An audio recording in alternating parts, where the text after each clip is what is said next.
रब ताला की बारगाह में दुआ करो, मौला तेरा ये बंदा तुझसे आज ये इल्तिजा करता है, इस नए साल की बरकत में दुनिया मिठाइयां तकसीम कर रही है, हमें इनाम में तू दीदार रसूल अता फरमा दे।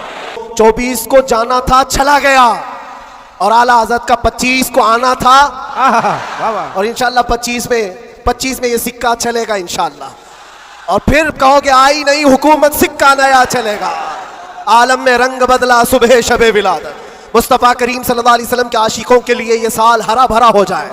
मौला करीम की बारगाह में ये दुआ भी करते हैं कि रब तबारक व तआला इस आने वाले साल को हम सब के इल्म का साल बनाए, हम सब के अखलाक का साल बनाए और इनकलाब का साल बनाए।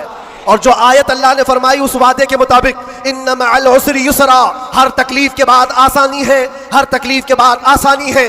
मौला जो जो तकलीफें अब तक हमको आई थी, अब आसानियों में तू हम सबको ईमान अता फरमा, आसानियों में हमें कदम रसूल की दौलत अता फरमा। और बस इतनी दुआ करो मेरे अजीजों, जब हमारे जाने का वक्त आए तो रब तबारक व तआला हम सब पर इतना एहसान करे कि इस कायनात में हर रंगो बू को देख लिया, सूंघ लिया, हर शक्ल सूरत को देख लिया और पहचान लिया। बस ये आंखें तरसती हैं इस बात के लिए, कुछ ऐसा कर दे मेरे किरदिगार आंखों में, हमेशा नक्श रहे रुए यार आंखों में। उन्हें न देखा तो किस काम की है ये आंखें, कि देखने की है सारी बहार आंखों में। रब ताला की बारगाह में दुआ करो, मौला तेरा ये बंदा तुझसे आज ये इल्तिजा करता है, इस नए साल की बरकत में दुनिया मिठाइयां तकसीम कर रही है, हमें इनाम में तू दीदार रसूल अता फरमा दे। इस आले रसूल की बरकत से मौला मरने से पहले हमें ज़ियारत मुस्तफ़ा नसीब फरमाए, वो शक्ल सूरत मुस्तफ़ा जो आंखों में बस जाए तो दुनिया का हुस्न हेज हो जाए। असातीन मिल्लत उलमा इस्लाम, हाज़िरीन अहले सुन्नत व जमात, अस्सलामु अलैकुम व रहमतुल्लाहि व बरकातुहू।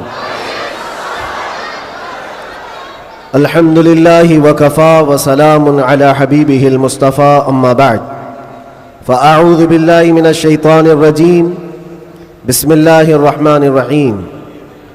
कुल हल यस्तविल्लज़ीना यअलमून वल्लज़ीना ला यअलमून, सदक़ल्लाहु मौलाना अज़ीम। बारगाह रिसालत मुआब सल्लल्लाहु तआला अलैहि वसल्लम में एक बार दुरूद पाक का हदिया पेश करें। अल्लाहुम्मा सल्लि अला सय्यिदिना व मौलाना मुहम्मद मअदनिल जूदि वल करम व आलिहि व अस्हाबिहिल किराम इब्निहिल करीम व बारिक व सल्लिम सलातन दाइमतन सरमदन अबदा। सबसे पहले मैं आप सबसे गुजारिश करूँगा कि आप जिस कैफियत में हैं, जहाँ हैं, थोड़ी देर के लिए बर्दाश्त करें, बैठ जाएं, इसलिए कि अब हर एक को यहाँ देखना मुमकिन नहीं है और आप सब अल्लाह के इस मुक़द्दस घर में हैं जहाँ की थोड़ी सी बेअदबी हमारे आमाल ज़ाया कर देती है। मुझे याद है आज से ठीक 1 साल पहले हम यहीं खड़े थे।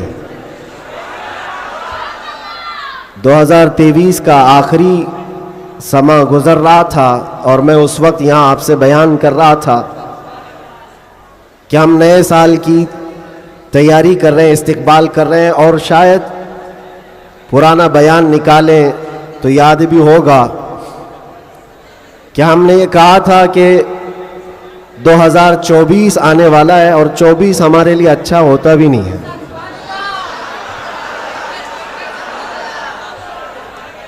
हमने उसको डबल 12 कहा था। बहरहाल जैसे तैसे 24 तो गुजर गया, लेकिन आला हज़रत का 25 आने वाला है।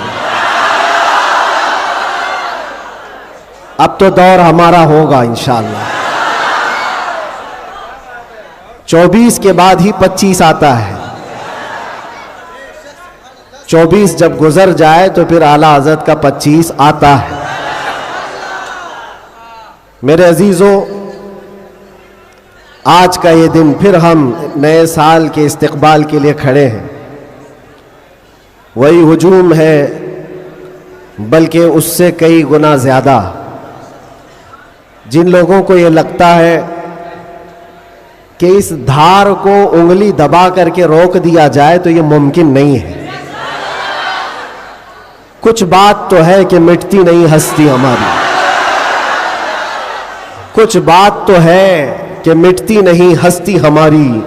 सदियों रहा है दुश्मन दौरे ज़मा हमारा, और ये इकबाल ने हमको बेखौफ किया है, बुज़दिली नहीं सिखाई।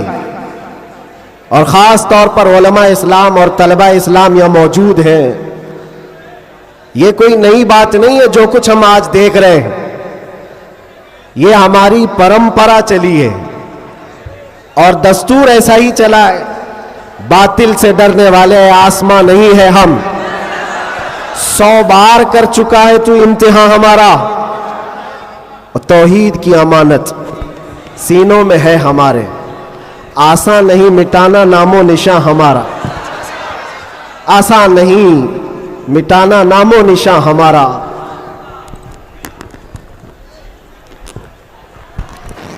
मेरे अजीजों, हम अपनी ताकत के बलबूते, अपने मनसब और अपने ओहदे के बलबूते इतनी बड़ी बातें नहीं करते।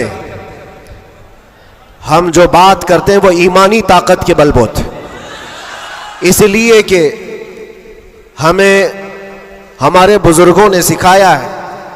आपकी नॉलेज के लिए मेरे असातिज़ा के बारगाह में मैं ये अर्ज़ करूंगा, एक लंबे गैप के बाद, तकरीबन 10 महीने हो गए, मैं जलसे जुलूस नहीं किया। 8 महीने तो अंदर था और 10 महीने के बाद मैं परसों पहला जलसा किया और स्टेज का पहला जलसा किया, और वो भी गुजरात में किया।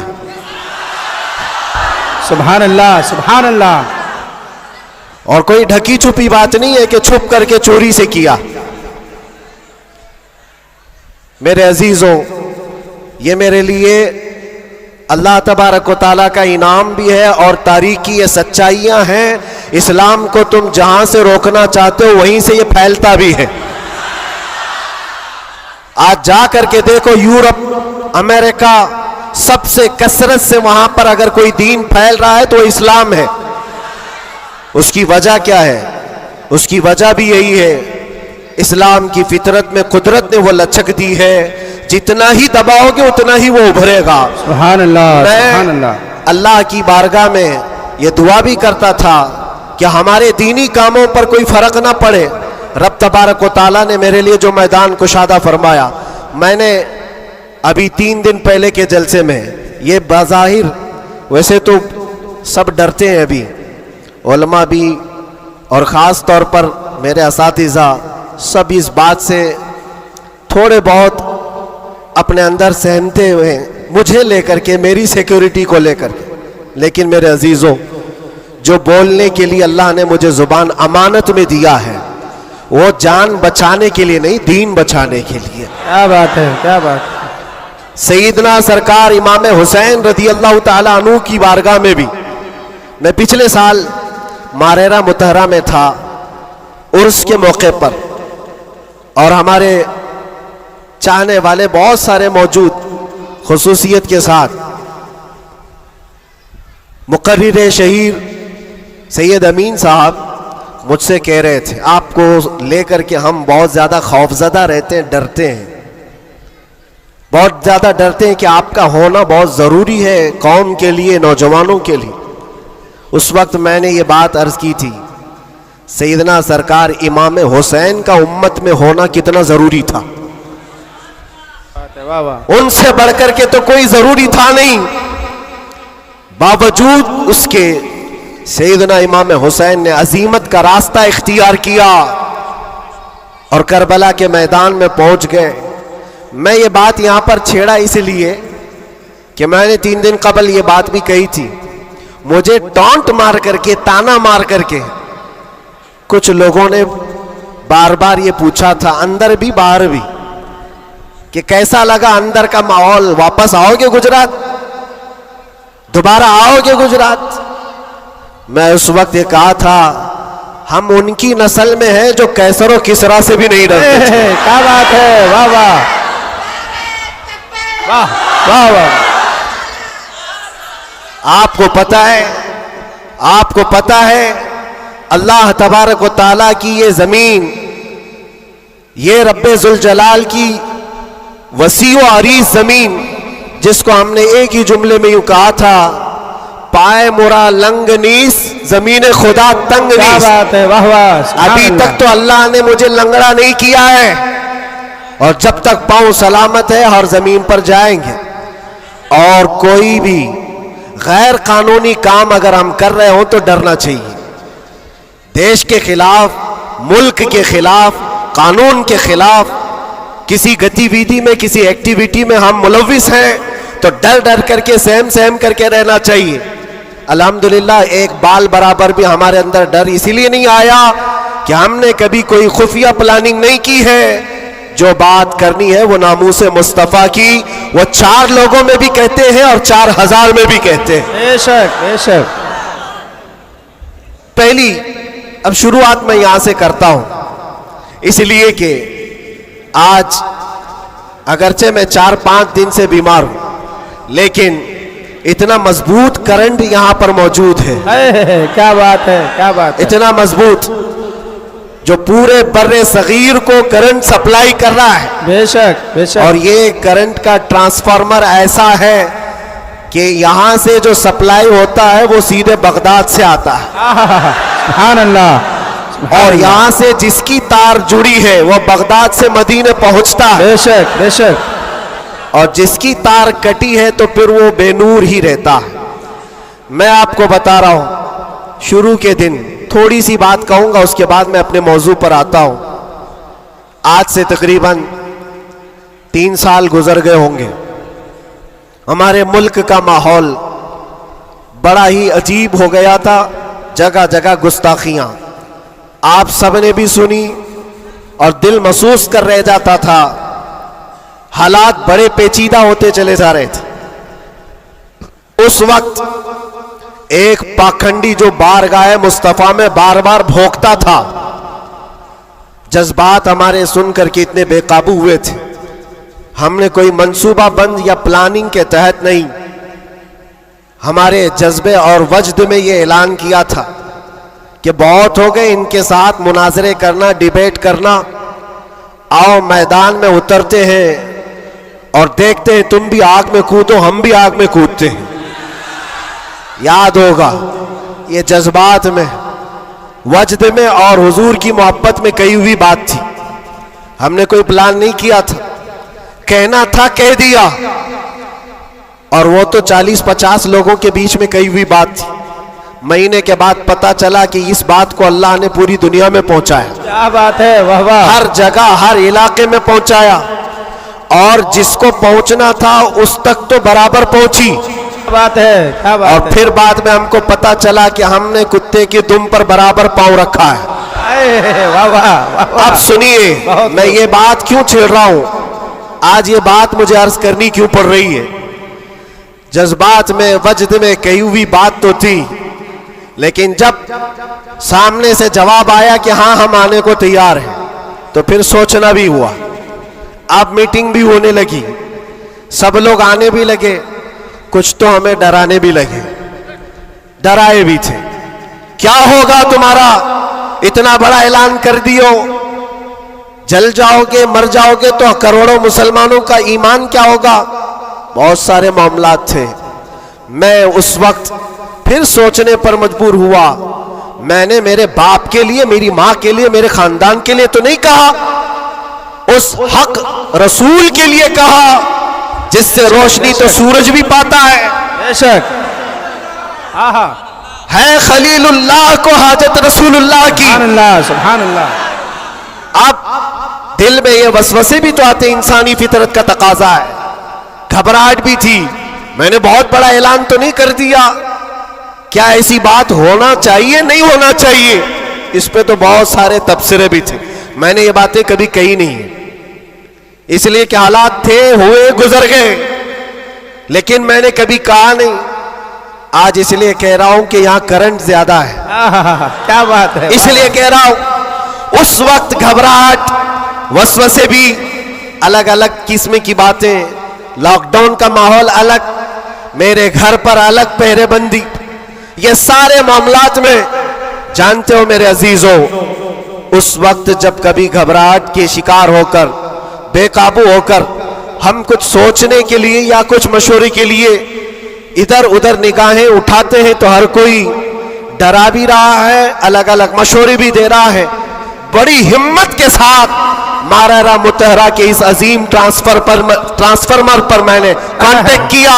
क्या बात? हुजूर अमीन मिल्लत की बारगाह में मैंने अर्ज किया कि हुजूर बात ऐसी है, नामूसे मुस्तफ़ा की बात है और हुजूर की इज्जत की बात है।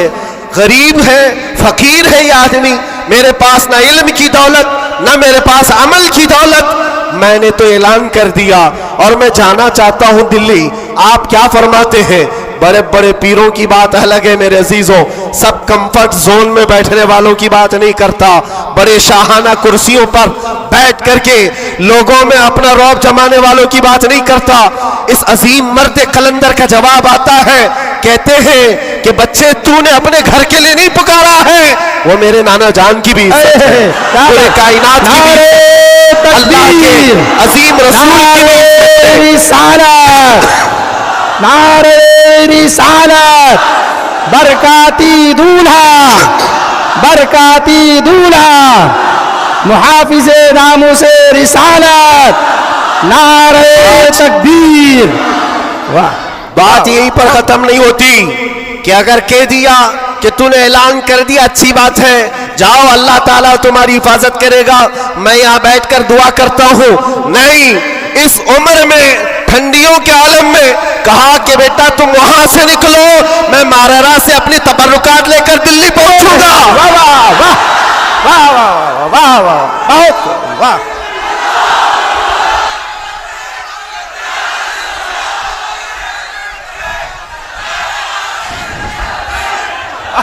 वाह वाह, सुभान अल्लाह, सुभान अल्लाह।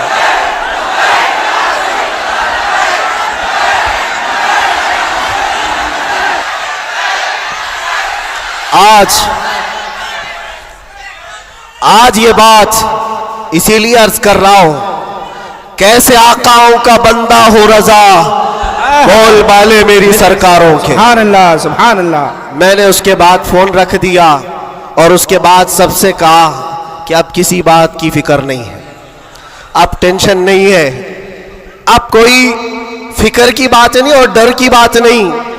फिर कहां से किस तरह के तबसरे आए मुझे आज वो याद भी नहीं है, मुझे वो याद भी नहीं है, लेकिन इतनी बात याद है कि उस वक्त मेरे साथ कोई एक अजीम शख्सियत खड़ी थी, हम तो इंतजार में थे और गए भी थे, लेकिन तारीख सबको पता है। मैं अपनी तारीफ के लिए नहीं दोहराता ये बात, मैं अपनी बड़ाई के लिए नहीं दोहराता ये बात, लेकिन ये हक्कानियत को साबित करने के लिए मैं कहता हूं, मैं क्या हमारे मोहल्ले का 8 साल का बच्चा भी उठ करके ऐलान करे, मेरा रब उसकी मदद फरमाएगा। बेशक बेशक बेशक। क्यों? इसलिए कि वो नामूसे मुस्तफ़ा की बात कर रहा है, वो इज्जत रसूल की बात कर रहा है। अजीज़ान गिरामी वक़ार, यही बात हज़रत ने ये फरमाया था कि जलसों में साथ में रहना, हाँ मुकर्रिर है या फिर दीगर माहौल है, तो हज़रत ने एक जुमला अभी 2 दिन कबल फरमाया था कि मीठा मीठा हप हप, कड़वा कड़वा थू थू, ये तो नहीं हो सकता। ये इशारा इस बात पर है मेरे अजीजों, ऐ सुन्नियों, हुजूर की मोहब्बत की बात करते हो तो सिर्फ हुजूर की मोहब्बत हलवा पराठा खाने से नहीं होती, अरे इसमें तो नेज़े भी खाने पड़ते हैं, तलवारों की साए में नमाजें भी अदा की जाती हैं। बेशक। ये शहादत गए उल्फत में है कदम रखना, लोग आसान समझते हैं मुसलमान होना। मैं ये भी नहीं कहता कि मैं बहुत बड़ी तकलीफ उठा करके आया हूं, नहीं, 8 महीने गुजरे कि 8 साल गुजरे, कोई बहुत बड़ी तकलीफ उठा करके तुम्हारे पास आया, मैंने कभी इस चीज का जिक्र नहीं किया और ना ही शिकायत कभी करूंगा इस बात की, इसलिए कि तारीख की सच्चाइयां इस बात की गवाही देती हैं, वो बड़े बड़े अइम्मा इस्लाम जो रसूलुल्लाह की आल में से थे, इमाम मूसा काजिम, हम तो मेरे अजीजों गुनहगार हैं, हमारी बहुत सारी खताएं हैं, वो अहले बैत अइम्मा इस्लाम जिनके गुनाह नहीं, खताएं नहीं, बगैर किसी कसूर के जालिम बादशाहों ने 7-7 साल तक उनको अंदर कैद में रखा है। इमाम मोहम्मद बिन हसन अस्करी 20 साल तक अंदर रहे, किसको कहते हैं 20 साल, पूरी लाइफ गुजर गई। इमाम मूसा कासिम 7 साल के बाद अंदर जहर दे करके मारा गया और वहीं से जेल से जनाजा भी निकला। उनकी कुर्बानियों पर हम कहां लगते हैं? लोग ये भी जो आज समझते हैं कि बहुत बड़ा काम करके आए, कोई कहां कहां से क्या क्या लक़ब पुकारे, गाजी इस्लाम। ना मेरे अजीजों, अभी तो हम खादिम इस्लाम नहीं बन सके। गाजी इस्लाम तो बहुत बड़ी बात है और हम इस बात को आपके सामने बार बार दोहराते इसलिए हैं कि आज सुन्नियों को हो क्या गया है, छोटी सी चीज को लेकर बहुत बड़ा समझने लग जाते हैं, बहुत बड़ा समझने लगते हैं। ये इब्तिदाए इश्क है, आगे देखो होता है क्या क्या। सितारों से आगे जहां और भी है। तुम्हारी अभी आजमाइश आई कहां, हमें अभी आजमाया कहां गया है? कुरान तो ये कहता है कि हम हसिबतुम अन तदखुलुल जन्नत वलम्मा यातिकुम मसलुल लज़ीना खलौ मिन क़ब्लिकुम मस्सतहुमुल बअसाउ वज़्ज़र्राउ वज़ुलज़िलू हत्ता यक़ूलर रसूलु वल्लज़ीना आमनू मअहु मता नस्रुल्लाह अला इन्न नस्रल्लाहि क़रीब। रब ताला फरमाता है, क्या तुम ये सोच कर बैठे हो कि तुम सीधे जन्नत में चले जाओगे और तुमको वैसी तकलीफें नहीं आएंगी जैसे पहले वालों को आई थी? और कैसी आई थी? कुरान कहता है वो जुल्जिलू, उन्हें हिला दिया गया था। यहां तक कि रसूल पाक ने और ईमान वालों ने यह कहना शुरू किया, अल्लाह की मदद कब आएगी? फिर रब ताला फरमाता, आगाह हो जाओ, अल्लाह की मदद करीब है। हमारी आजमाइशें कहां आई है मेरे अजीजों? कौन सी तकलीफें, कौन सी मुसीबतें? उलमाए इस्लाम को आज अल्लाह तबारक व तआला ने ठाट बाट से रखा है। हर तरह की सहूलियात तुम्हें आज मिली हुई है। कौन सी नेमत की कमी मौला ने दी है? हर चीज तुम कदम बाहर निकालो कि सारी सहूलियात तुम्हारा इस्तेमाल कर रही है। हम यहां एसी में दिन रात गुजारने वाले हैं, कालीनों पर सजदे करने वाले हैं और मुर्ग मुसल्लम हर दिन खाने वाले हैं। तुम्हें कहां पता है अभी कि आजमाइश कहते किसे, तकलीफें कहते किसे? मैंने तो सिर्फ एक चख करके देखा है 8 महीने में, फिर अंदाजा हुआ, चखा है बस। चख करके आए कि 8 महीने पत्थरों पर उन्होंने सुलाया था, तो लगता कैसे है? कैसे लगता है? खाना और पानी के लिए जो आज हमारे इर्द गिर्द लोग हाथ धुलाएं, रुमाल दे पोंछने के लिए, हर चीज की खिदमतगार हो, और जब वहां बदतमीज लोग और जालिम लोग लाइन में खड़े करके सूखी रोटियां देते हो, तो फिर अंदाजा होता है लगता कैसे है। ये छोटी सी चीज हमने चख करके देखा है।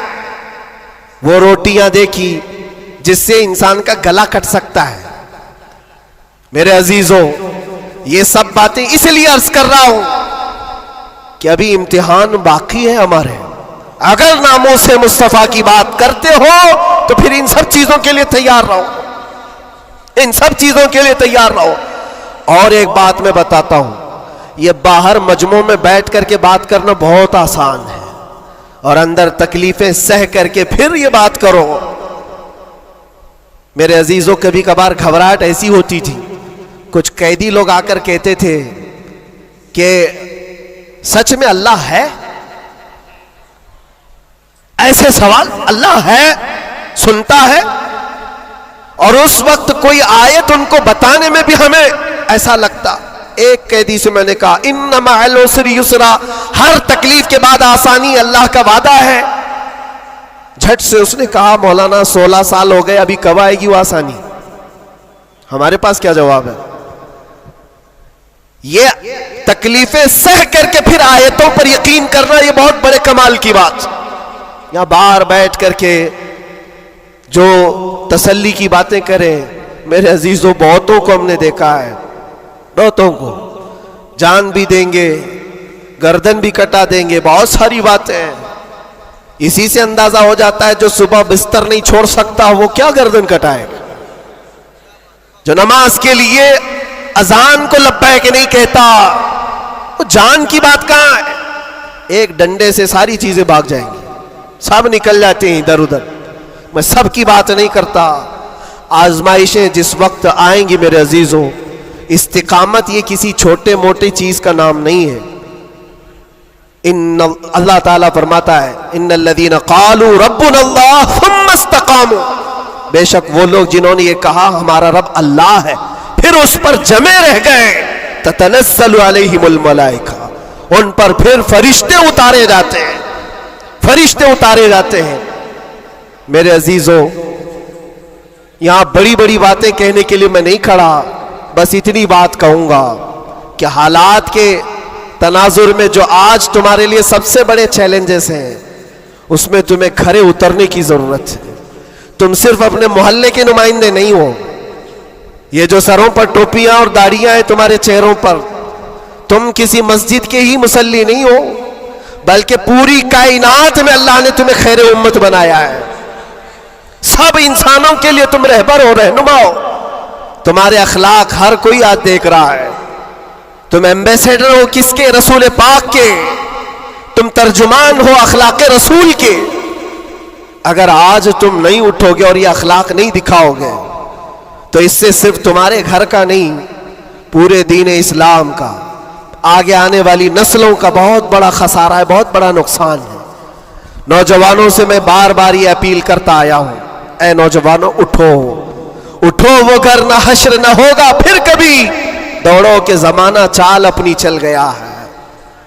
और दहर में इसमें मोहम्मद से उजाला कर दो, कुव्वते इश्क से हर पस्त को बाला कर दो।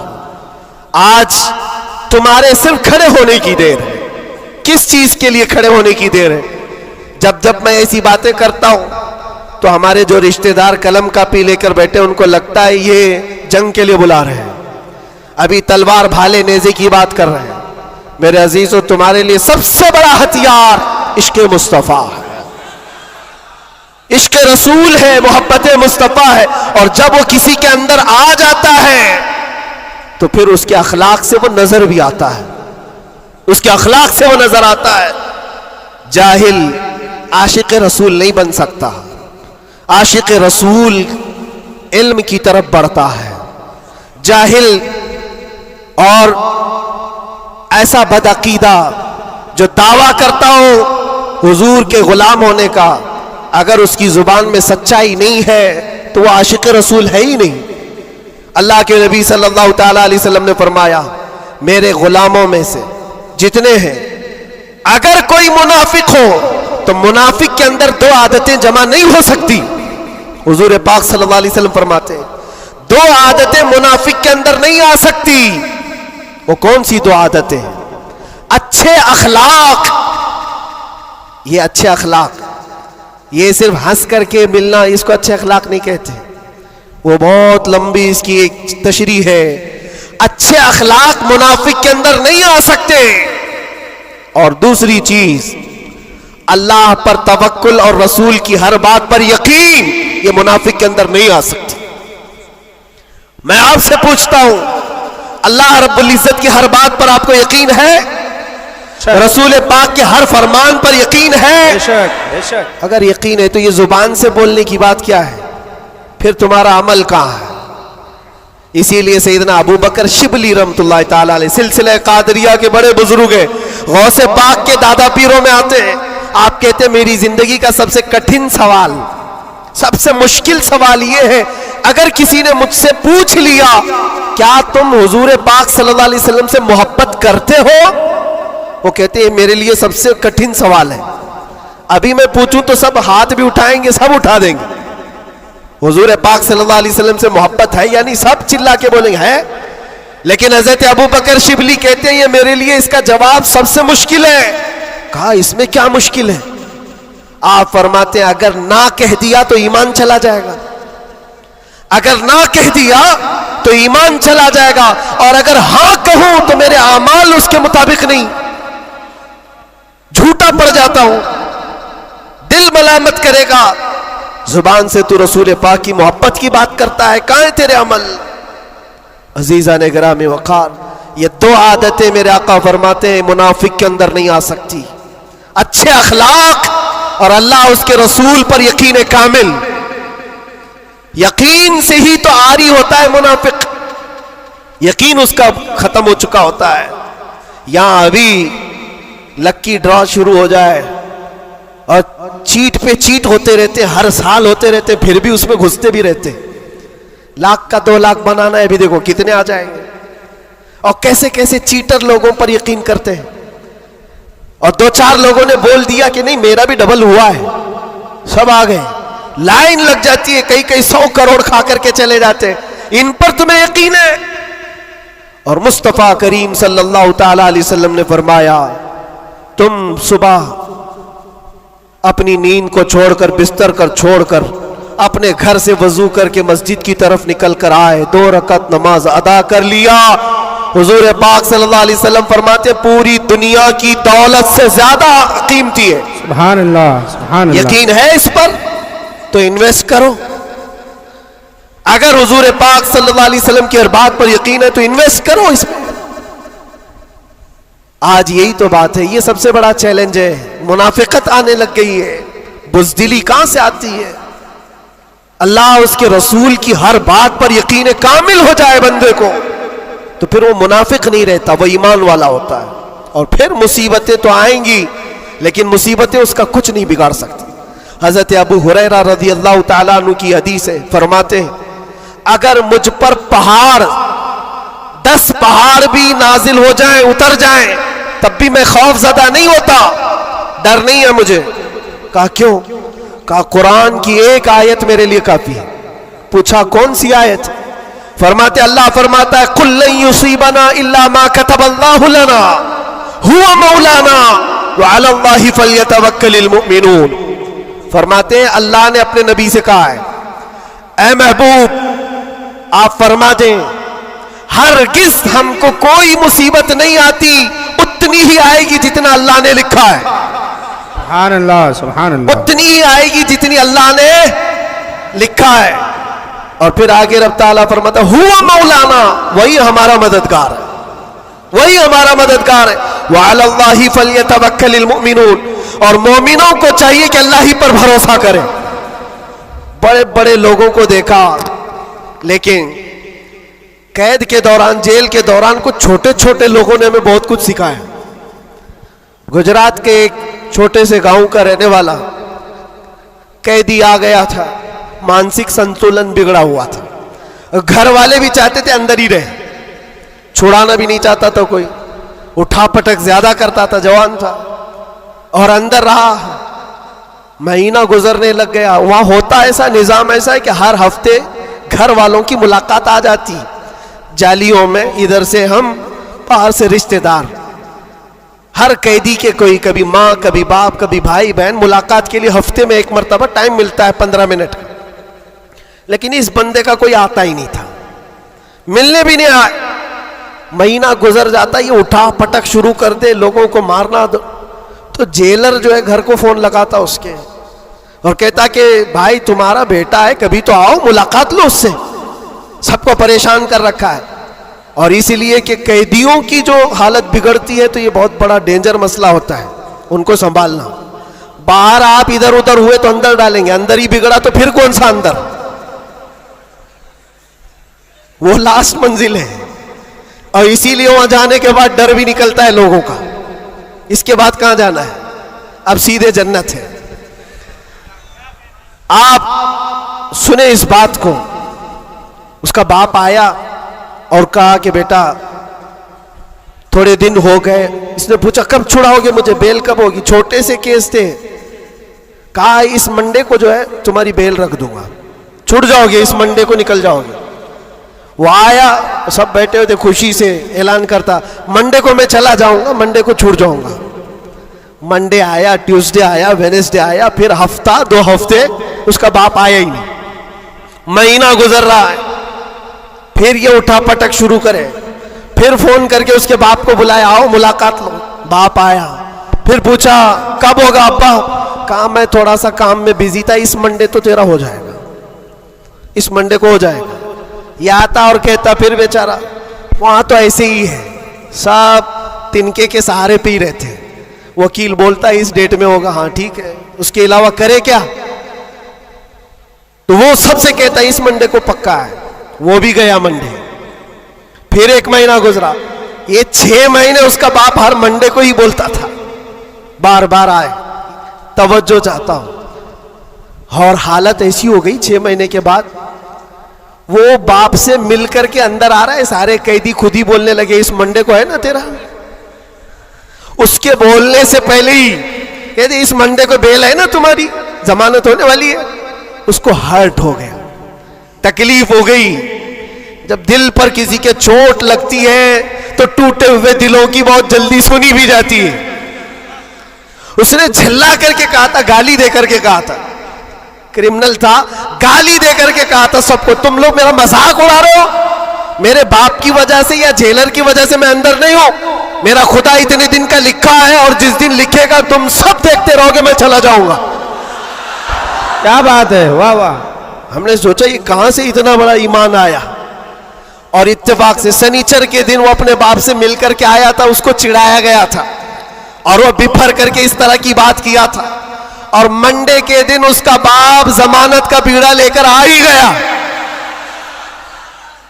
और वो हंसते खुशी से जा रहा था और कहा मैं नहीं कह रहा था, मेरा खुदा जब तक लिखा हुआ है तब तक मैं यहां रहूंगा, किसी के बाप की ताकत नहीं हमें अंदर रखने की। इसीलिए मैं कहता हूं मेरे अजीजों, जो भी मुसीबतें आएंगी, हमारा अकीदा है अल्लाह ने फरमाया उतनी पहुंचेंगी जितनी अल्लाह ने लिखा है, और मददगार भी वही है, मददगार भी वही है।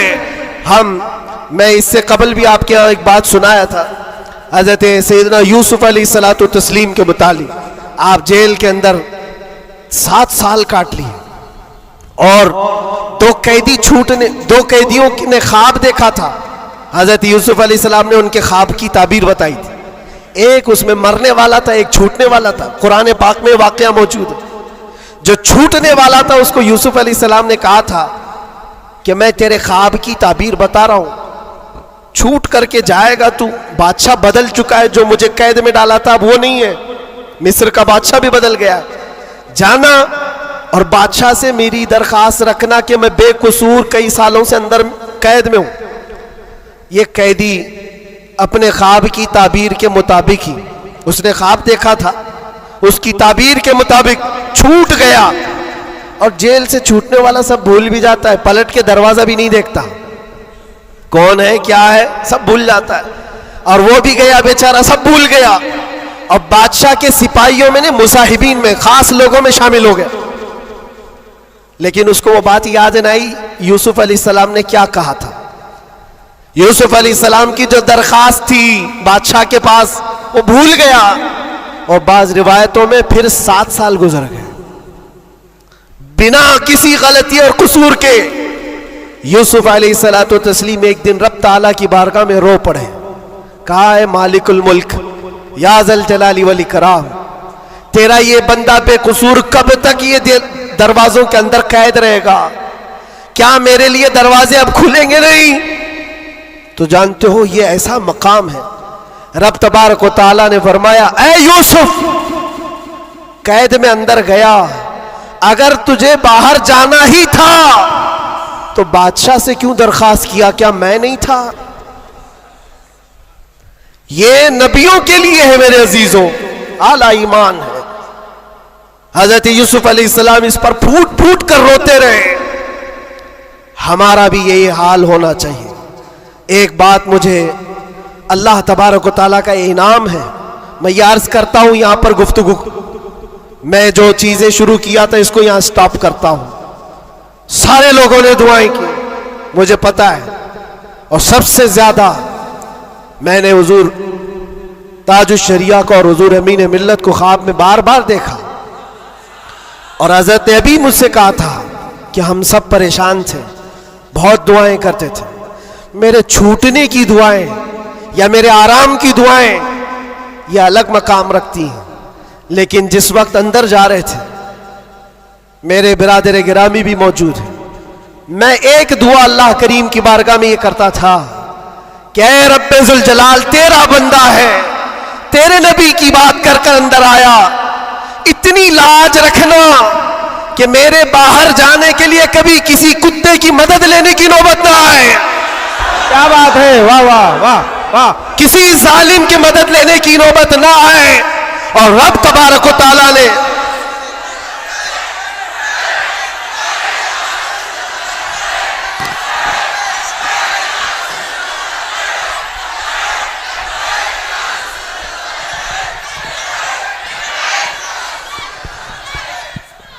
इस बात की वजाहत भी कर दूं, बहुत बड़ी जिम्मेदार शख्सियत मौजूद है, मेरे अल्फाज का मैं जिम्मेदार हूं जो कुछ कह रहा हूं। और लोगों को फिर ये लगता है ये इतना सब हो जाने के बाद फिर भी कुत्ता कहते हैं, ये कुत्ता कुत्ता इनकी जुबान पे क्यों आता है? मेरे अजीजों, ये अब कोई गैर कानूनी बात नहीं। सुप्रीम कोर्ट के जज ने भी हमारा जजमेंट देने के वक्त कहा था ये कोई ऐसी बात नहीं है, हेट स्पीच नहीं है, every dog has a day, हर कुत्ते का एक दिन होता है। हमने तो थोड़ा सा कहा था, उन्होंने बहुत कहा है। तो ये जो भी मैं कहूंगा अब सुप्रीम कोर्ट के एतबार से कहूंगा। और फिर मैं अभी तक तो कभी वो शेर को दोहराया भी नहीं, क्योंकि मैंने देखा है 5 साल के 6 साल के बच्चे सामने खड़े होकर के वही दोहरा रहे हैं। वाह वाह वाह। बल्कि मैंने तो ये भी देखा, अंदर कैदियों को जब बहुत ज्यादा तकलीफ देता था कोई, तो कहता था वही बात। वाह वाह। आज वक्त है तुम्हारा। क्या बात है। हर जगह पर खाना सही नहीं मिल रहा है तो भी वो कैदी यही पुकार कर कहते थे आज वक्त है, आज वक्त है। मेरे अजीजों, जितना ही तुम दबाओगे उतना ही वो उभरेगा। या हम अपनी तारीफ के लिए, अपने घर के लिए नहीं बोलते। हमने कभी किसी कम्युनिटी को, किसी खास धर्म को या किसी खास मजहब को निशाना बनाकर कभी नहीं बोला। हाँ, मेरा ये मिशन है कि जो हुजूर पाक सल्लल्लाहु ताला अलैहि वसल्लम की इज्जत के लिए उंगलियां उठाएगा तो हम उसका जवाब देते रहेंगे। बेशक बेशक। और अगर एक आदमी करता है तो एक का जवाब, 10 करते तो 10 का जवाब। इसका मतलब ये नहीं होता कि हम पूरी कम्युनिटी को बोल रहे हैं, पूरे मजहब को बोल रहे हैं, किसी कौम को बोल रहे हैं। ये तो फैलाई गई बात है। बहरहाल वक्त आने के बाद सब समझ में आ जाएगी। आज जिस चीज के लिए कॉन्फ्रेंस रखी गई है, तालीमी बेदारी कॉन्फ्रेंस, मेरे अजीजों, ये इतनी बड़ी वक्त की जरूरत, मैं आपको क्या बताऊं, इस्लाम शुरू ही हुआ है इकरा कहते हुए। सबसे पहली आयत मेरे नबी पाक पर जो उतरी वो क्या है? मुसलमानों, इतनी तो बात याद रहे, इकरा बिस्मि रब्बिकल्लज़ी खलक। कुरान की सबसे पहली आयत क्या है? बिस्मिल्लाह खानी कराई गई कि नहीं कराई गई? तो पढ़े हो ना, तो पढ़ो, इकरा बिस्मि रब्बिकल्लज़ी खलक। इकरा का मतलब होता है ऐ महबूब पढ़ो, ऐ रसूल पढ़ो। देखो कुरान पाक में बहुत जगह पर अल्लाह ने कुल भी कहा, कहो, लेकिन जब सबसे पहली आयत आई तो उसमें कहा कुल नहीं, इकरा, पढ़ो अपने रब के नाम से। और एक बुजुर्ग ने बहुत अच्छी बात कही, ये उससे कहा जाता है पढ़ो। जिब्राइल अमीन आए, हुजूर पाक सल्लल्लाहु अलैहि वसल्लम से कहने लगे इकरा बिस्मि रब्बिकल्लज़ी खलक। 3 बार तो हुजूर ने नहीं पढ़ा था, सिर्फ वो इकरा इकरा कह रहे थे।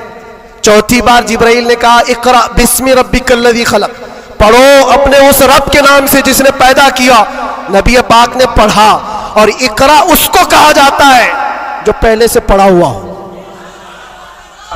और नए आदमी को पढ़ाने के लिए कहेंगे कहो जैसे मैं कह रहा हूं, जैसे मैं कह रहा हूं ऐसे कहो।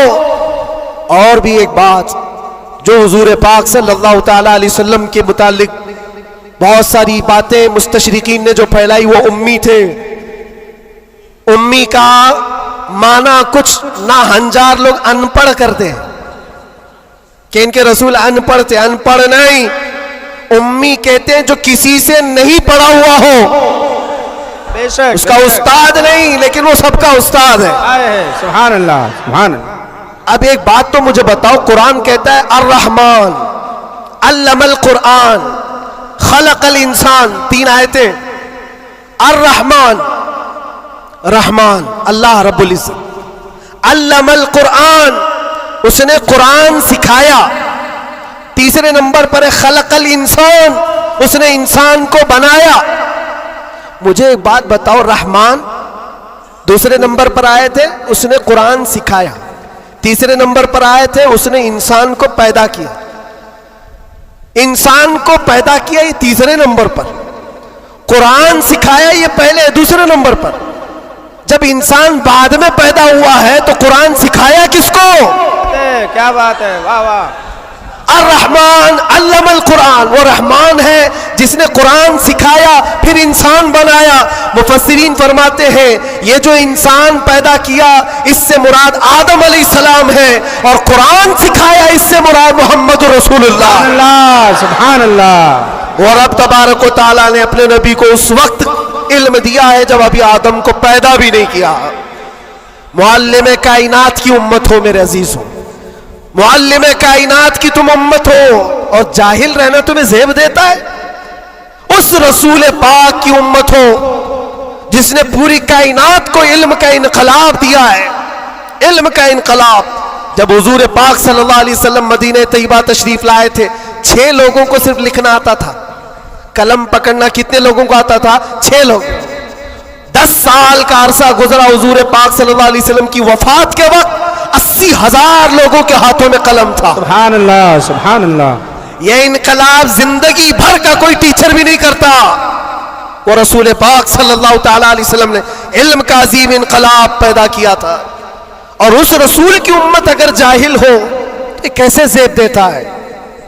इसीलिए मैंने देखा है बहुत सारी जगहों पर बड़ी बड़ी तहरीकें चलती, लेकिन रसूल पाक सल्लल्लाहु ताला अलैहि वसल्लम का सच्चा जानशीन, उनकी आल व औलाद का ये सच्चा जानशीन मारारा मुतहरा का और खानवादे बरकात का चश्म चिराग ऐलान करता है, आधी रोटी खाएंगे और बच्चों को। सुभान अल्लाह। ये सिर्फ मारारा का ऐलान नहीं, ये रसूल पाक का मिशन है, ये इनकलाब है जो नबी पाक सल्लल्लाहु ताला अलैहि वसल्लम का लाया हुआ। अगर तुम जाहिल रहोगे, बेनूर रहोगे, जाहिल आदमी हलाल और हराम में तमीज नहीं कर सकता, जाहिल को कुफ्र और ईमान पता नहीं है, जाहिल कब गुमराह होगा उसे खुद पता नहीं चलता। इसलिए मेरे अजीजों, इल्म के बगैर इस्लाम भी नहीं है, इल्म के बगैर इस्लाम नहीं। आपको पता है दौरे जिहालत कहा जाता है इस्लाम से पहले वाले दौर को, और दौरे इस्लाम, इस्लाम के बाद। इस्लाम और जिहालत तो अपोजिट चीजें हैं, ये कभी एक जगह आ नहीं सकती। आज उम्मत के अंदर हम देख रहे हैं कुछ लोगों को मैंने देखा अंदर, जिनसे पूछा गया पहला कलमा क्या है तो आए टाएं कर रहे हैं, नहीं पता है। तुम्हारे नबी कौन, ये भी नहीं पता। हम तो इस खुशफहमी में चल रहे हैं, जुम्मा में भीड़ है, जलसों में भीड़ है, सबकी टोपी है, सबको आता होगा, खंगालो तो कलमा भी नहीं आ रहा है। यूं ही ये मुसीबतें नहीं आ रही है मेरे अजीज, यूं ही हमको डराया और धमकाया नहीं जा रहा है। तुम्हारे अंदर इल्म की दौलत हो तो तुम अपने रब तबारक व तआला की जात पर यकीन कामिल के साथ जियोगे। आज दुलमुल यकीन के साथ जो जीते वो जिहालत की वजह है, जिहालत है। और जो जिस तरह हाँकना चाहे आज हाँक रहा है तुम्हें। इल्म की तरफ आओ, इल्म की तरफ। हर बच्चे को आज पढ़ा लिखा हुआ होना जरूरी है, हर बच्चे को। और जब हम इल्म की बात करते हैं तो कुछ लोगों को ये लगता है मौलाना सिर्फ मदरसों में ले जाने की बात करते हैं, मदरसों में ले जाने की बात करते हैं। इल्म सिर्फ मदरसों की बात नहीं है। इल्म को जो फर्क किया गया है ना, ये दीनी इल्म है, ये दुनियावी इल्म है। अभी आपसे मैं पूछूं दीनी इल्म क्या है, दुनियावी इल्म क्या है, आप यही कहेंगे कुरान, हदीस, फिका, ये सारे दीनी इल्म है। साइंस, ज्योग्राफिक, फिजिक्स, केमिस्ट्री, ये दुनियावी इल्म है। ये गलत सोच है, गलत कॉन्सेप्ट है। दीनी और दुनियावी इल्म इस तरह से फर्क नहीं किए जाते। अगर आप कुरान का इल्म, हदीस का इल्म, फिका का इल्म पैसा कमाने के लिए हासिल कर रहे हैं तो ये दुनियावी इल्म है, वो दीनी इल्म नहीं। मदरसों में भी वो दीनी इल्म नहीं। और साइंस पढ़ते हो, ज्योग्राफी पढ़ते हो, केमिस्ट्री पढ़ते हो अल्लाह को पहचानने के लिए, तो ये दीनी इल्म है, ये दीनी इल्म है। तुम्हारी सोच से ही दीनी और दुनियावी का फर्क होता है, ना कि डिपार्टमेंट और शोबे से फर्क होता है। इसलिए जो बच्चे कॉलेज में, यूनिवर्सिटीज में, वो अपना कंटिन्यू करें, बढ़े आगे। तुम जिस फील्ड में जाना चाहते हो, मेडिकल में, इंजीनियरिंग में, लॉ में, जिस चीज में भी जाना चाहते हो, नीयत सिर्फ ये हो जो कुरान ने फरमाया, इक़रा बिस्मि रब्बिकल्लज़ी खलक़, पढ़ो वही जो तुम्हारे रब के नाम से है। सुभान अल्लाह। वो इल्म जो अल्लाह से दूर करता है, वो बड़ा सा बड़ा आलिम होकर के भी वो गुमराह है, और वो इल्म जो अल्लाह से करीब करता है वही इल्म नूर है, वही इल्म नूर है। इमाम गज़ाली रहमतुल्लाह तआला अलैह फरमाते, सिर्फ ये मत समझो कि मैं इल्म की बात कर रहा हूं तो इल्म आने के बाद टोपी जुब्बा कुप्पा बड़ा आलिम नजर आना चाहिए, नहीं। इल्म जब किसी के पास आता है तो सबसे पहले अखलाक लाता है। सच्चा इल्म अगर किसी के अंदर आए, अखलाक लाता है, फिर वो अल्लाह ताला की जात पर यकीन लाता है, क्योंकि कुरान कहता है इन्नमा यख्शल्लाह मिन इबादिहिल उलमा, इल्म वाले ही अल्लाह से ज्यादा डरते हैं। इमाम गज़ाली फरमाते हैं वो आलिम जो अपने इल्म को इसलिए इस्तेमाल करता है कि दुनिया में कुछ पैसे मिल जाएं, और सेठों के पास जाता है, मालदारों की जेब पर नजर रखता है, फरमाते वो उस मक्खी से ज्यादा गलीज है जो पखाने पे बैठती है। बल्कि वो कहते हैं वो औरत जो अपना जिस्म बेचती है उससे भी ज्यादा ये गलीज है, क्योंकि वो जिस्म बेचती है और ये ईमान बेचता है। इल्म जो सच्चा इल्म आता है वो अखलाक और तवक्कुल ले आता है। इसलिए आपसे मैं ये कहना चाहता हूं कि इल्म का मतलब सिर्फ दौड़ भाग ये नहीं है। कोई भी कॉलेज मिल जाए, कोई भी यूनिवर्सिटी मिल जाए, कोई भी मदरसा मिल जाए, तुम्हारा टारगेट ये होना चाहिए वो इल्म मुझे मिले जो मुझे मेरे रब की पहचान दिलाए, मुझे मेरे रब की पहचान दिलाए। और जब अल्लाह रब्बुल इज्जत के नाम से कोई शुरू करता है, मेरे अजीजों, बड़े बड़े इनकलाबात आते हैं, बड़े बड़े इनकलाबात आते हैं। ये आज दुनिया छुपा छुपा कर रख रही है, हमारे दामन में उलमा की कमी नहीं रही इस्लाम में कभी। ये तो जाहिल आज हुई हमारी कौम, वरना दुनिया को क्या नहीं दिया है उलमा इस्लाम ने। आपको पता है ये सब जो उठाए हुए कैमरे हैं ये किसकी देन है? सबसे पहले इब्नुल हैसम ने ये कैमरे की इजाद की थी और उसकी थ्योरी भी बनाई थी अपनी आंखों के लेंस से। दुनिया को उड़ने का तरीका देने वाला अब्बास बिन फराज सबसे पहले प्लेन बनने से भी पहले उड़ करके एक मीनारे से पैराशूट का तस्वुर देने वाला, एक्सरे का तस्वुर देने वाला आलिम इस्लाम है। खवारज़मी ने घड़ी का तस्वुर दिया है। अलजिब्रा इस्लामी उलमा ने तुम्हारे सामने रखा है। आज जो ये हिंद से लिखे जाते हैं 1 2 3, ये आदात कहां से आए? इस्लामी उलमा ने इसको ईजाद की। ईजादात की एक लंबी फेहरिस्त है। आज भी कैलिफोर्निया यूनिवर्सिटी के अंदर, अमेरिका के अंदर तिब में, मेडिकल में और बच्चों की सर्जरी पर जो लिखी गई सबसे पहली किताब अबू अली सीना की है। अल कानून आज भी रखी हुई है। पूरी दुनिया को सर्जरी सिखाने वाले, पूरी दुनिया को मेडिकल लाइन में लाने वाले इस्लामी उलमा है। बच्चों के अमराज पर सबसे पहली लिखी जाने वाली किताब उलमा इस्लाम की है। कौन सा मैदान है जिसमें मेरे नबी के गुलामों ने बाजी नहीं मारी है? सब जगह है। बस बात आकर के यहां रुकती है जिसको इकबाल ने क्या सच्चे अल्फाज में कहा है, उनके जो हम गुलाम थे खल्क के पेशवा रहे। सुभान अल्लाह। खुलासा यही है, उनके जो हम गुलाम थे खल्क के पेशवा रहे, उनसे फिरे जहां फिरा फिर आई कमी वकार ने। ये डोर जो कटी है तुम्हारी या धीमी हुई है, यहां से इज्जतों में कमी आई है। पढ़ना लिखना तुमने बंद कर दिया, ना इधर के है ना उधर के। मेरे अजीजों, ना मदरसों का इल्म रह गया, ना स्कूल कॉलेज का इल्म रह गया। ये तो इस्लाम का तकाजा नहीं है, इस्लाम नहीं चाहता है।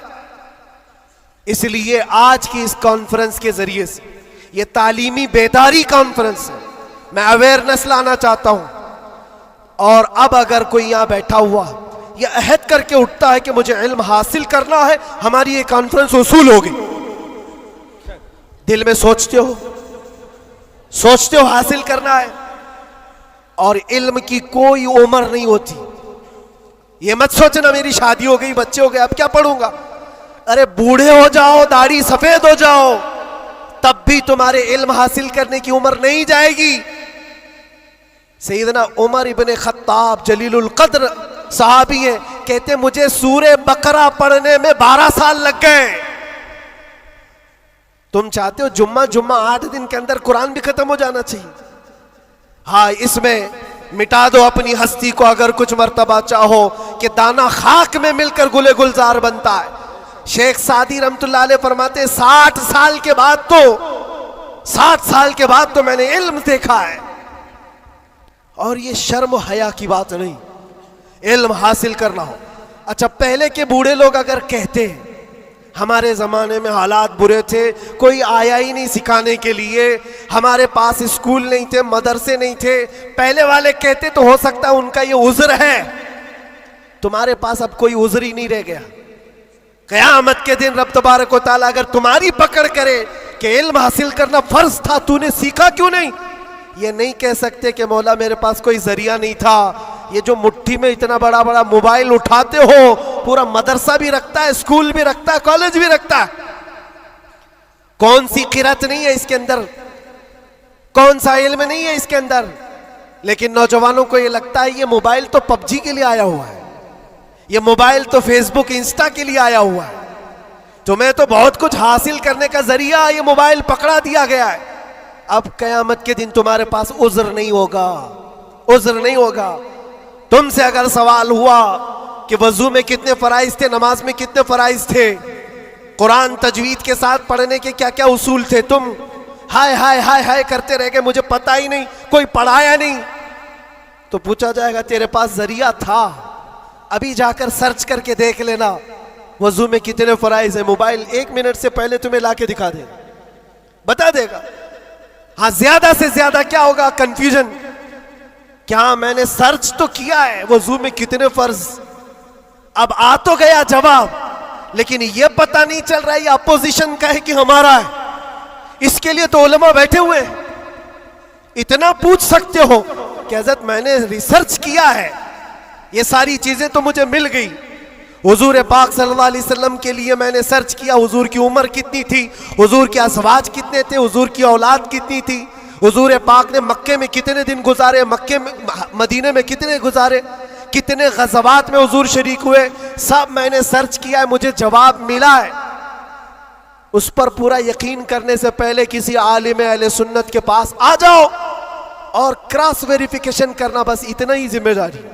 क्योंकि मौलाना लोग भी तो जान छुड़ाते हैं, भाई टाइम नहीं हमारे पास, कितना पढ़ाएंगे तुमको, सुबह भी दोपहर में भी, तुम्हारे अपने अलग टाइम है, उनके अलग टाइम है, तो उनसे कहो हम आपके पास घंटा भर पढ़ने के लिए नहीं आ रहे, सिर्फ इतना बता दो ये जो मैंने सर्च किया है ये सही है कि नहीं। इतना तो कोई भी आलिम दीन तुम्हारे साथ ताउन कर सकता है। आज से करेंगे इंशाअल्लाह। 2025 तुम्हारा पूरा सीरत मुस्तफ़ा पढ़ने में गुजरना चाहिए, गुजरेगा इंशाअल्लाह।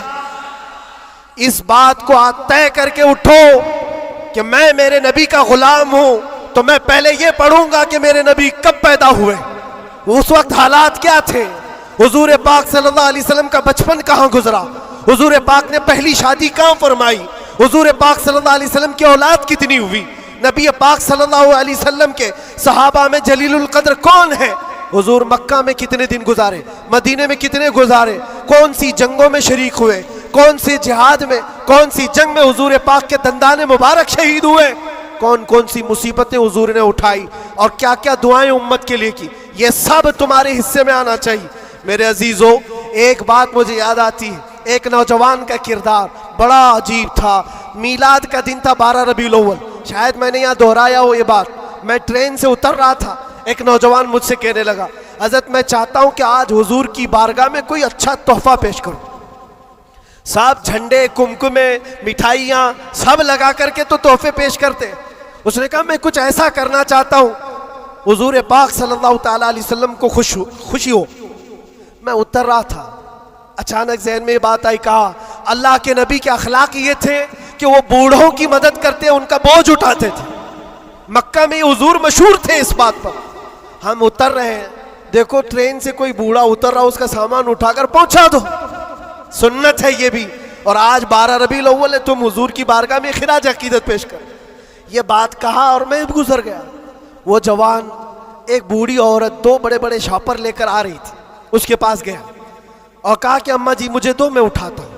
वो पहले तो घबराई, कहा कि तू क्यों उठाएगा, तू कुली है क्या है, मेरा सामान क्यों? नहीं दूंगी, नहीं दे रही थी। और क्यों दे अजनबी को कोई? इसने इसरार किया, अम्मा जी दे दो, उठा लूंगा। कहा इतना क्यों कह रहा है बेटा, तू सामान लेके भागना है, क्या करना है? उसने साफ साफ समझा दिया, अम्मा जी बात यह है, आज 12 रबीउल अव्वल की तारीख है, हमारे प्रॉफेट मोहम्मद सल्लल्लाहु अलैहि वसल्लम का जन्मदिन है और उनकी आदत थी कि वो बूढ़े लोगों का बोझ अपने हाथ उठाते थे। मैं चाहता हूं कि उनका अमल दोहराऊं, उनके अखलाक पर अमल करूं और मैं उनकी रूह को खुश करूं। बूढ़ी के दिल में बात आ गई, कहा ले बेटा, तू तेरे नबी की बात कर रहा है, आज तुम्हारा कोई त्योहार का दिन है, ये करना है तो करो। वो शॉपर लेकर के गया, उसको जहां तक पहुंचाना था पहुंचाया। ये बात आई गई, गुजर गई। हम भी तो सोचते हैं कि छोटी सी बात है। 6 महीने गुजर जाने के बाद, 6-7 महीने के बाद उस नौजवान ने मुझसे कहा कि हजरत, वो बूढ़ी औरत जिसका मैं सामान उठाया था, वो अभी राब्ते में, कांटेक्ट में है, अभी आई और कह रही है कि बेटा 6 महीने गुजर गए, अब तक मैं तेरे नबी का बायोडाटा ही पढ़ रही हूं, वाह वाह वाह, अब तक मैं उनके अखलाक ही पढ़ रही हूं। कहा क्यों? कहा तेरे उस अमल ने मुझे इतना मुतासिर किया कि इस जमाने का कोई जवान, अरे मेरे बेटे मेरे पोते नहीं आए मुझे लेने, किसी और का बेटा मेरा सामान उठा रहा है, इसके अंदर इतना असर कहां से आया? और जब तूने बताया तेरे नबी के अमल है, मैंने सोचा कि उस नबी को क्यों ना पढ़ूं। पढ़ते पढ़ते मैं इस मकाम पर पहुंच गई। बताओ तेरा नबी कहां है, मैं भी जाऊं गुलामी में शामिल हो जाऊं। वाह वाह वाह वाह, सुभान अल्लाह। तुम्हारे अखलाक से इनकलाब आ सकता है, तुम्हारी आदत से इनकलाब आ सकता है, लेकिन जब तुम खुद सीरत नहीं पढ़ना चाहते तो दुनिया तो फिर यही ताने देगी कि आतंकवादी है, ये दहशतगर्द है, इनके मुंह पर थप्पड़ मारने का तरीका यही है। हम तुम्हारी सर्टिफिकेट के मोहताज नहीं है, हम तुम्हारे बोले जाने से कुछ भी परवाह नहीं करते। तुम्हें अपने नबी के अखलाक करके दिखाना है, करके दिखाना है, नफरत नहीं। हुजूर पाक सल्लल्लाहु ताला अलैहि वसल्लम से अगर मोहब्बत है तो उठो और इल्म को आम करो, और हुजूर की सीरत पढ़ने के बाद तुम्हारा दिल कुशादा हो जाएगा, जहन वसी हो जाएगा, सोचने की ताकत बढ़ जाएगी। इसलिए कि सुन सुन करके मानना और है, जान करके मानना और है। जब समझ जाओगे तो रोज इश्क बढ़ता चला जाएगा। आप चाहते हो मेरे नबी पाक की मोहब्बत और आए, चाहते हो हुजूर का इश्क और बढ़े, सिर्फ और सिर्फ यह है कि हुजूर को पढ़ना शुरू करो, सीरत पढ़ो और इतना गुम हो जाओ, इतना गुम हो जाओ कि फिर तुम मुस्कुरा भी दो या चलने फिरने लगो तो दुनिया पुकार कर कहेगी इसके अंदर से मदीने की खुशबू आती। क्यों? पढ़ने वाला उसी में मलबूस हो जाता है। 3 घंटे फिल्म देख करके यहाँ नाटक करने लगता है आदमी। क्यों? इसलिए कि इंसान की फितरत ऐसी है, जो देखता है वो कैच करता है और उसी तरह करने की कोशिश करता है। और जब बार बार हुजूर की सीरत पढ़ोगे, दुनिया में बात वैसी करोगे जैसे मेरे नबी करते थे। बेशक बेशक। इसलिए बस बात इतनी है, बहुत मैं वक्त ले लिया, इसलिए इतना लंबा खींच रहा था कि 2025 आ जाए। वाह वाह वाह वाह, क्या बात है। आ गया अभी और अल्हम्दुलिल्लाह। और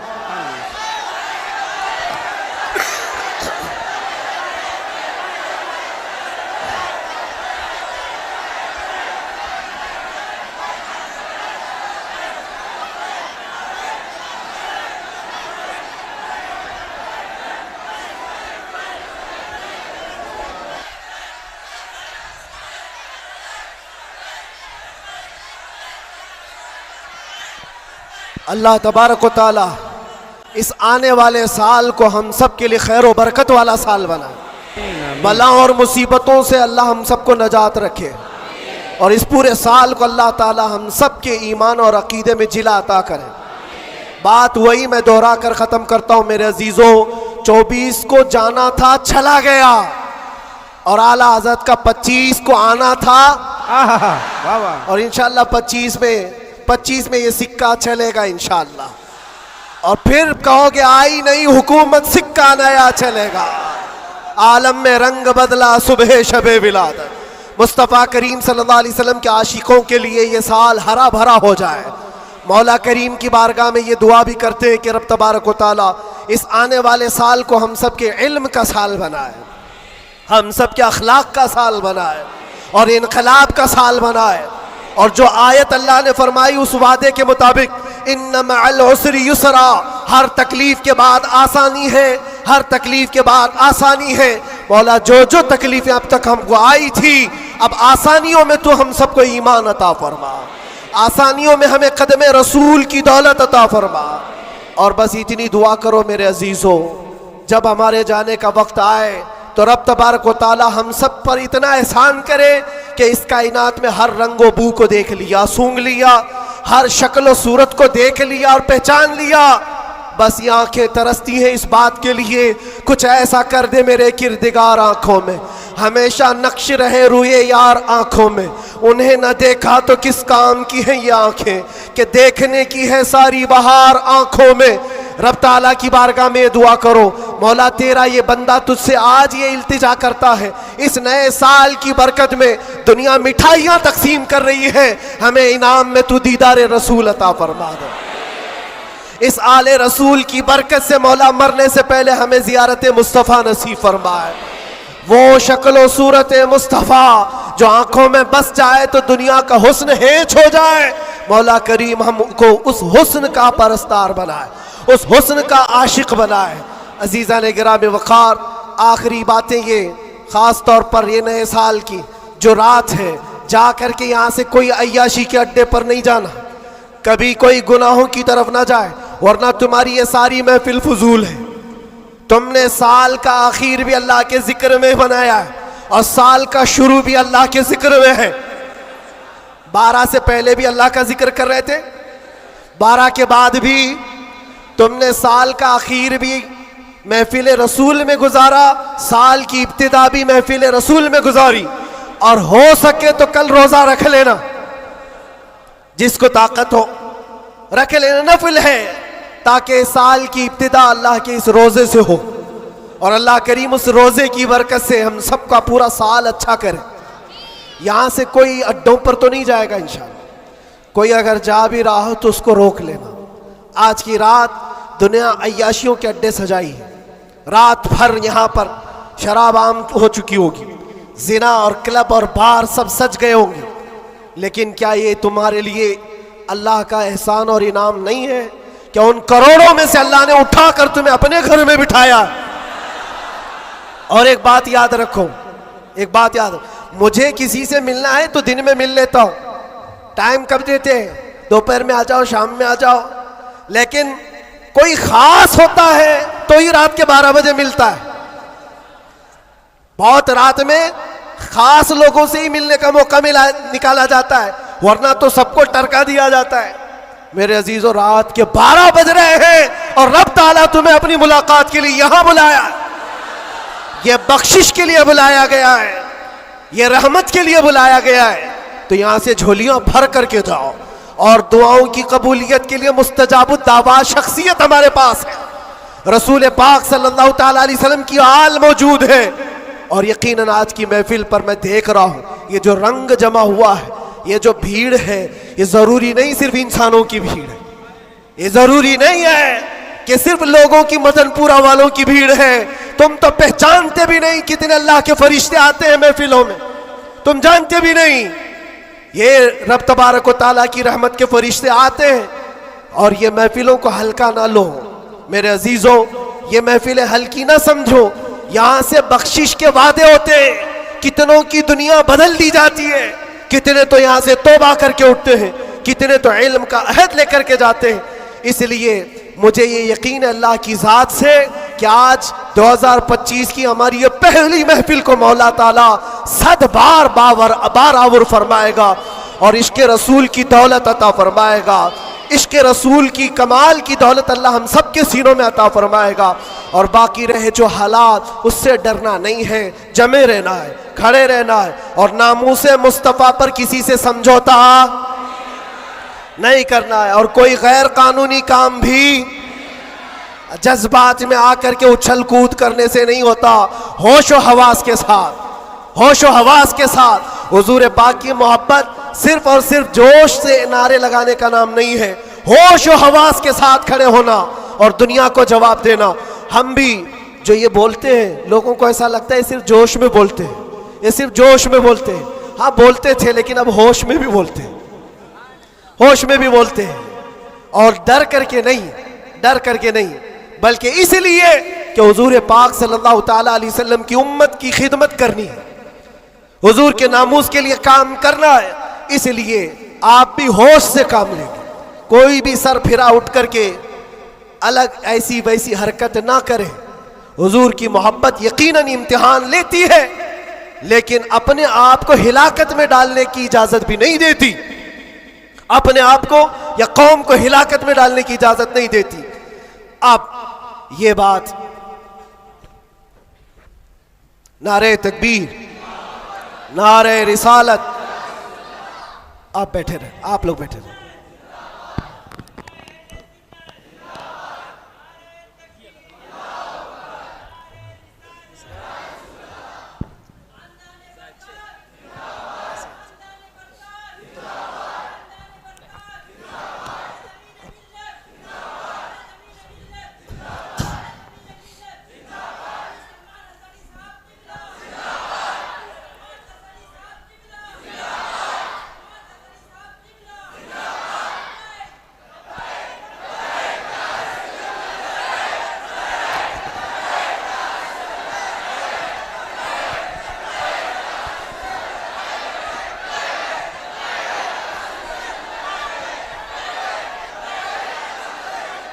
तवज्जो मेरे अजीज़ों, हमारी महफिल में अब आमद हो चुकी उस्ताजुल असातिज़ा, फ़ख्रुल अमासिल, हज़ारों उलमा के उस्ताद हज़रतुल अल्लाम